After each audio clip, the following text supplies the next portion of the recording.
ตอนนี้เราก็มาถึงที่โรงพยาบาลบ้านม่วงแล้วนะฮะ เรียกไปก่อนไหมพี่หรือว่ายังไง ไหนตึกหญิง ผู้ป่วยภายนอกภายใน ไหนตึกหญิงเขาเก็บ มันก็มีตึกอะไรบ้างที่โน่น นี่ไงลุงเดินมาตั้งแต่ ตอนนี้คุณลุงไปถามมาแล้วนะฮะตึกหญิงอยู่ข้างหน้านะครับผมแล้วก็ตามคุณลุงไปนะฮะตอนนี้นะฮะ ค่ะ แต่ว่าลงตรงไหนดีล่ะ ข้างหน้ารถจอดหรือเปล่า ลุงเดินไปทางไหนเมื่อกี้ คนเลี้ยงน่ะต่อขยับไปนั่นแหละเอาขึ้นไปคนเอาสลับกันมาหน้าเราเอารถตีหนักมากขยับไปพ่อขยับไปมาแม่ทางบ้านมาแม่สมอนมาได้ครับยังไม่มาเดี๋ยวพ่อเดี๋ยวแป๊บนึงเดี๋ยวปลายทางยังไม่แม่สมอนเอากล้องไปไหนอ๋อชิดบอกแล้วถือด้วยอะไรจะให้รถเนี่ยครับหน่อยให้กล้องเราก็โคตรเองเลยล่ะอย่าไปเขาก็ไกลไปไปเรื่อย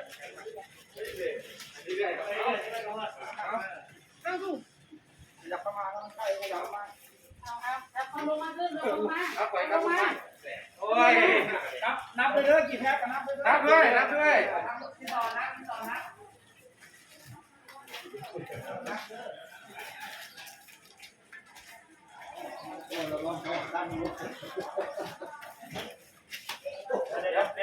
แป๊บนึงพ่อแป๊บ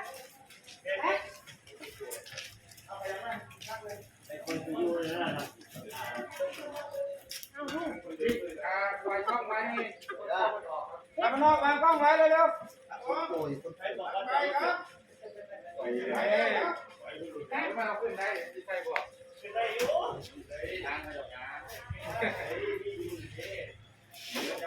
มาตรงนี้พี่มาเร็ว รู้สึกว่าโยนเท้าที่ใช้แก่ร้อยในครับใช้ได้ได้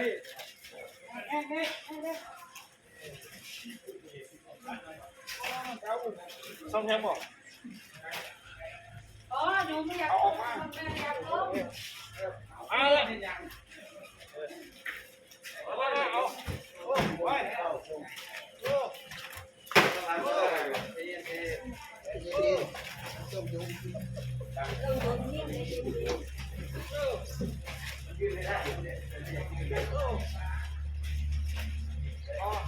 คนต้องย่าเลิกเลยที่เป็นงานน่ะฮะ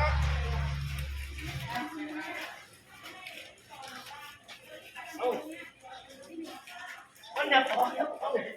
วแรงมากเลยโอ้เดี๋ยว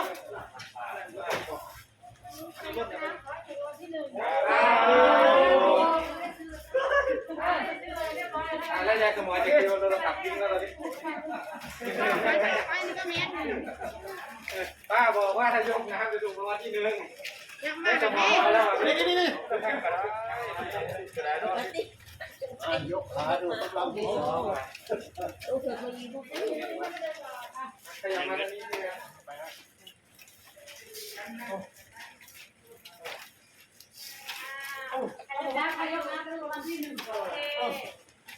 ซื้อหรือยังยังม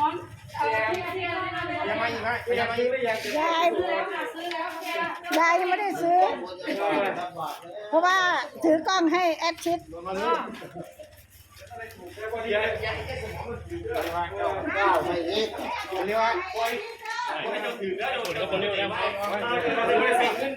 ดี๋ยวเนี่ยพี่น้องเอ้ยเอาคนนี้เลยมาบ้านเพื่อนไปหา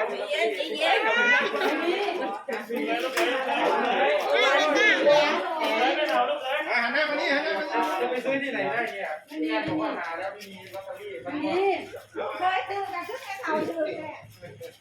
เคยซื้อก่อนตลาดตั้งแต่เท่าไหร่แล้วนับให้หน่อยได้ไปด้วยนับเนี่ยเต็มที่เท่าไหร่แล้วครับ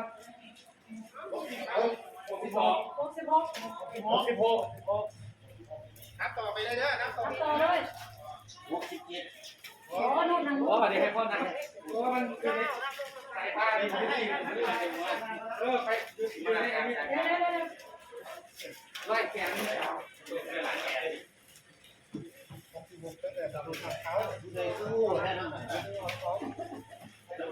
าแต่มาฟังดูฟังอยู่ทางนี้ไงแล้วก็มา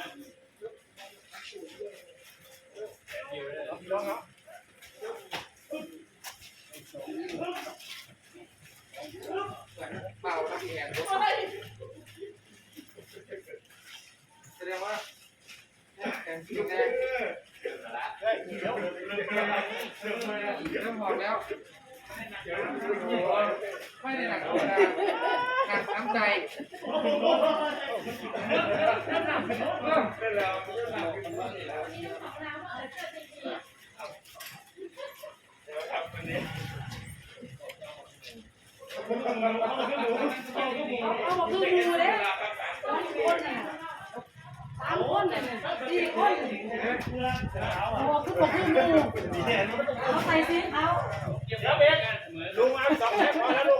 ผมนั่งงงเลยนัดกันตอนไหนนัดกันตอนไหนต่อมาเลยส่งต่อมาเลยส่งไปเลยไปเลยอ๋อเทียมงานพอดีไหมสาธุเอาไปให้หมดสายพานอะไรก่อนเอาให้หมดสายพานขอบคุณครับ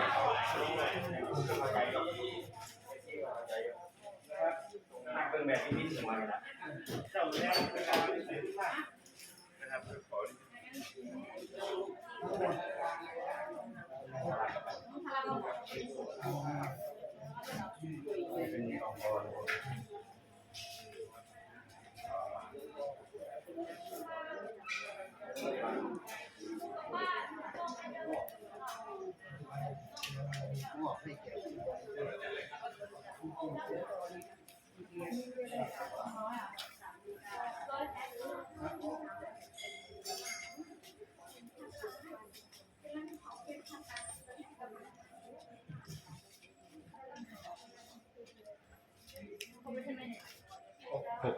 จะนำตรงไหนลูกนำไปบอกคนน้องเมย์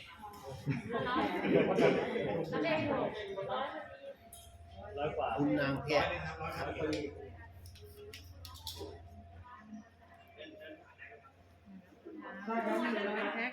เกมก็มาใครก็เอางี้ต้องไปก่อน